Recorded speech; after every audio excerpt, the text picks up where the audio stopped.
আমি এবার স্যারকে কিছু বলার জন্য অনুরোধ করব।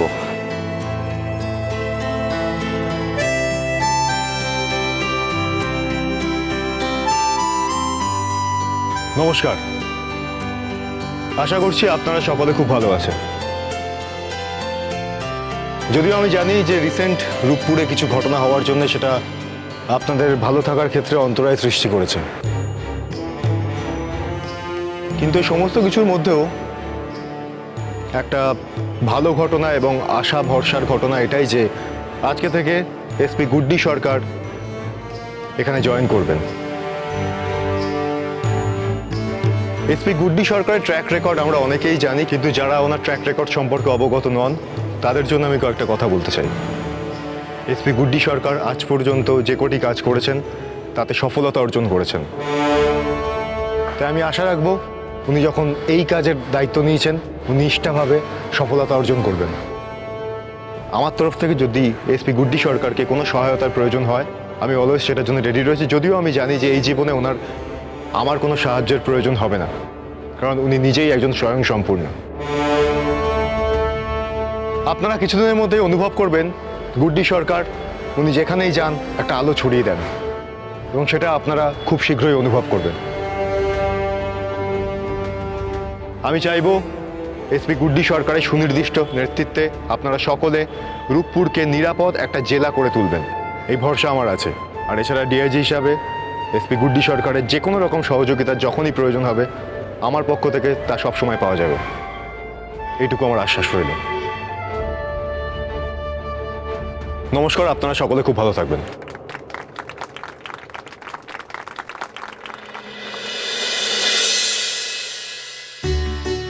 দাও এটা, দাঁড়া। ঠিক আছে, আপনারা তাহলে আসুন। চলো। কেমন আছেন? ভালো আছি। আপনার বেবি? হ্যাঁ, আমার ছেলে। এখন কি রূপপুরেই আছেন? হ্যাঁ। বলছিলাম শিরিন দিদিও। দেখুন, প্রফেশনাল ফিল্ডে আমি কোনো রকম পার্সোনাল কথাবার্তা বলতে চাই না, এটা আমারও মনে রাখা উচিত, আপনার মনে রাখা উচিত। যদি কোনো কাজের ক্ষেত্রে অসুবিধা হয় আমাকে অবশ্যই জানাবেন, অফিসিয়াল কমিউনিকেশন। ঠিক আছে?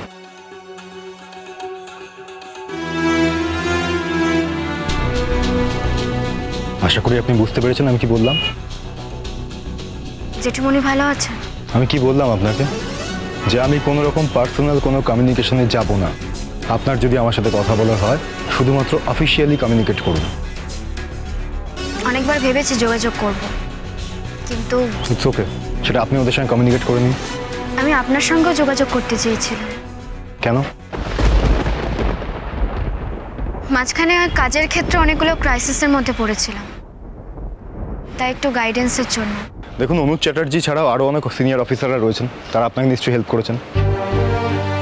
ফাইনালি তো তাই করেছি, যাইনি আপনার কাছে। ভালো করেছেন। বলছিলাম একদিন আপনার বাড়ি যেতে পারি? কি প্রয়োজনে?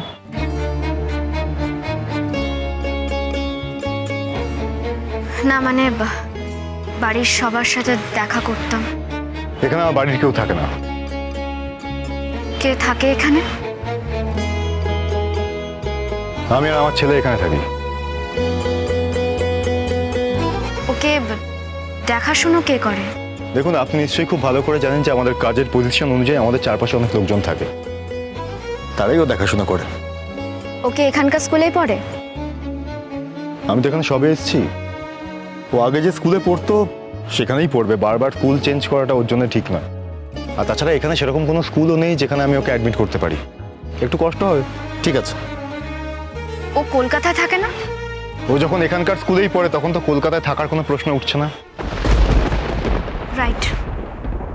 আশা করি আপনার আর কোনো প্রশ্ন নেই। আছে, অনেক প্রশ্ন আছে। এই 6 বছরে অনেক প্রশ্ন জমা হয়ে আছে, কিন্তু আপনি এমন একটা পাঁচিল তুলে দিয়েছেন, আর কোনো প্রশ্নেরই মুখোমুখি আমি হতে পারছি না স্যার। আপনি আমাকে সত্যি আজকে অনেক দূরে ঠেলে দিয়েছেন, অনেকটা দূরে। আমি তো দূরেই চলে গিয়েছিলাম, আর আমিও বা আপনাকে দেখার পরে এরকম উতলা কেন হয়ে যাচ্ছে সেটাও জানি না। ঠিক আছে, আসছি তাহলে। এসো। স্যার, বলুন। বলছিলাম একা একা থাকতে ওর কষ্ট হয় তো। কষ্ট হলে আপনি কি করে কষ্টটা কমাবেন? আমি কিন্তু সে কথা বলছি না। বলছিলাম শিরিন দিদি বুঝি চাকরির জন্য আসতে পারে না? আমি কিন্তু অনেকবার আপনাকে বললাম আমি কোনো রকম কোনো পার্সোনাল কথাবার্তায় ইন্টারেস্টেড নই।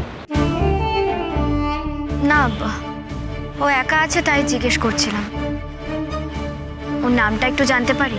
জিজ্ঞেস করুন ওকে, ওর নিজের নাম বলতে পারবে। বলো। নাম কি তোমার? বললাম না তখন তোমাকে, তুমি এর মধ্যেই বলে গেছো। আমি তো ভালো নাম জানতে চাইছি। অভিমন্যু। বললাম না ভালো নামটা কঠিন। আচ্ছা অভিমন্যু, আমি যদি তোমার বাড়িতে যাই তুমি আমার সঙ্গে গল্প করবে? হ্যাঁ, কিন্তু তুমি যখন আসবে তখন আমার জন্য অনেক চকলেট নিয়ে আসবে। অভিমন্যু। আচ্ছা, আর বলবো না। অভিমন্যু, আমি যখন তোমার কাছে যাব তোমার জন্য অনেক চকলেট নিয়ে যাব, কেমন? আচ্ছা এবার তুমি আমাকে একটা কথা বলো, আমি কখন তোমার বাড়িতে গেলে তোমার সুবিধা হবে? দেখুন, আমি আপনাকে একটা কথা বলছি, আমি আমার বাড়িতে বাইরের কাউকে অ্যালাউ করি না। আর তাছাড়া আপনি একটা গুরুত্বপূর্ণ কাজে এখানে এসেছেন, কেউ একা আছে বলে তাকে কোম্পানিতে কিন্তু আপনি আসেননি। তার থেকে বরং বেটার আপনি আপনার কাজে মন দিন প্লিজ। আপনার ঠিক কি মনে হয় স্যার, আমাকে আমার কাজের ক্ষেত্রে বলে দেওয়ার দরকার আছে যে আমি কাজটা মন দিয়ে করব কি করব না? দেখুন, আমার মনে হওয়ার উপর কিছুই নির্ভর করে না। আপনি বাড়িতে আসতে চাইছেন তাই বললাম। আমি আমার বাড়িতে কোনো অফিসারকে অ্যালাউ করি না। আমি আমার বাড়িটাকে বাড়ির মতোই রাখি। আমি বাড়িতে কোনো অফিসারকে অ্যালাউ করি না। আমি তো আপনাকে বললাম, যদি সত্যি আপনার কোনো প্রয়োজন হয় আপনি অফিসিয়ালি আমার সঙ্গে মিট করবেন। আমি তো আপনার সঙ্গে মিট করতে চাইছি না। আমি কি অভিমন্যুর সঙ্গে দেখা করতেও পারি না? দেখুন, অভিমন্যু এখনো পর্যন্ত আমার গার্জিয়ানশিপেই আছে। ওর তো এখন 18 বছর বয়স হয়নি। ওর একবার 18 বছর বয়স হোক, তারপরে ও ডিসাইড করবে কাকে ও অ্যালাউ করবে ওর বাড়িতে, কাকে করবে না। সেই তালিকায় আমি কেন পড়ি না সেটা জানতে পারি? এত এক্সপ্লেনেশন দেওয়ার সময় আমার কাছে নেই ম্যাডাম। আমি খুব বিজি একজন মানুষ, আর আপনারও বিজি থাকা উচিত। একটা গুরুত্বপূর্ণ কাজে আপনি এসেছেন, স্টাডি করুন বিষয়টা নিয়ে। কাল থেকে চেষ্টা করুন যাতে কাজে ঝাঁপিয়ে পড়তে পারেন। আপনি নিশ্চয়ই রূপপুরের ব্যাপারটা জেনেই তবে এসেছেন। আমি সবটাই জানি রূপপুরের ব্যাপারে। এই কাজের জন্যই আমাকে এখানে পাঠানো হয়েছে, কারণ অথরিটি মনে করেছে আমি পারবো কাজটা করতে। না, এইভাবে যদি আপনি সময় নষ্ট করেন তাহলে তো হবে না। এইভাবে যদি আপনি আপনার কাজ ছেড়ে কারো বাড়িতে যাওয়ার প্ল্যান করেন তাহলে তো হবে না। এটা খুবই ডেডিকেটেড একটা work, you should know that. Yes I know. আমি তো 24 আওয়ার্স কাজের মধ্যে থাকবো না। নিশ্চয়ই মধ্যেখানে আধ এক ঘন্টা টাইম বের করতে পারবো। কোনো প্রয়োজন নেই।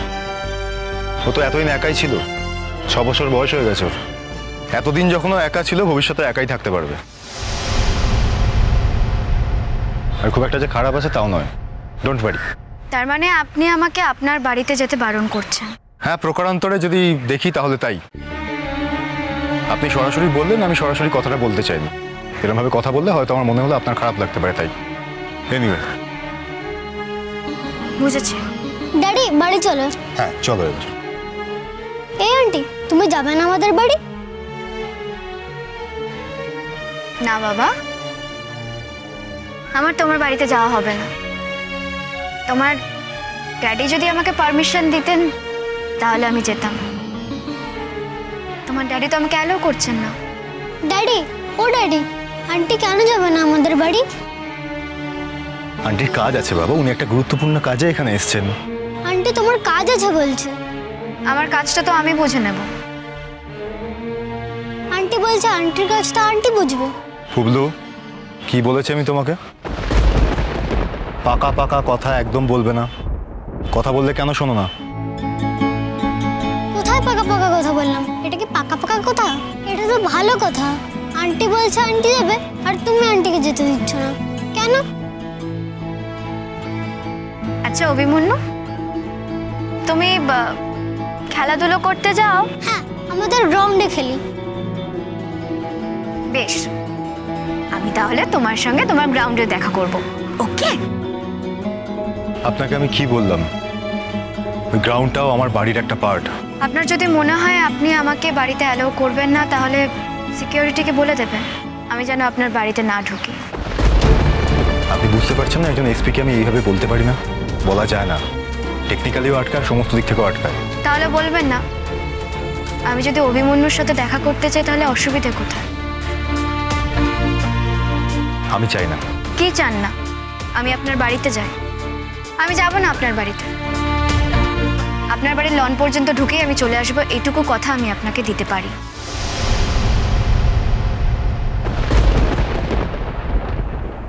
ওই ডিআইজির ছেলেটাকে কিডন্যাপ করতে হবে। কি করে করবি? সারাক্ষণ তো পাহাড়ে থাকে। যদি পাহাড়ে থাকুক। শোন, স্কুলে তো যায়। স্যার, এই এরিয়াতে ম্যাডামের কথা বলা শেষ হয়ে গেছে। এরপর বিকেলবেলা আমরা আরেকটা এরিয়াতে যাব।